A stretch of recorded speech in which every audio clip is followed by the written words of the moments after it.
اليوم سويت لهم للعشاء صمون محشي بنات صار يجنن. الحشوة لحم وجبن، طريقتها كلش سهلة وحيل حيل طيبة. العجينة كلش هشة.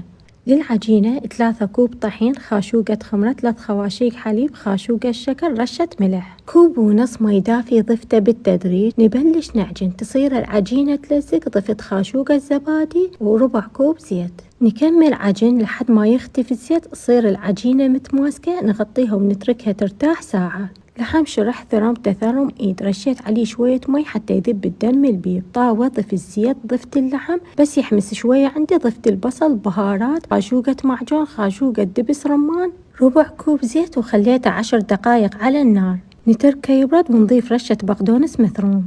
تختمر عندنا العجينة، قطعتها دوائر بهذا الشكل، غطيتها وخليتها ترتاح تقريبا 10 دقائق. نفردها بهذا الشكل بس شوية نخلي سمك بيها حتى ما يطلع الجبن منها. ضفت حشوة اللحم، شوية جبنة موزاريلا، سديتها بهذا الشكل. ندهن الوجه صفار البيض مع رشة سمسم. ندخل الفرن مسخن مسبقا، حرارة 180 من الأعلى والأسفل.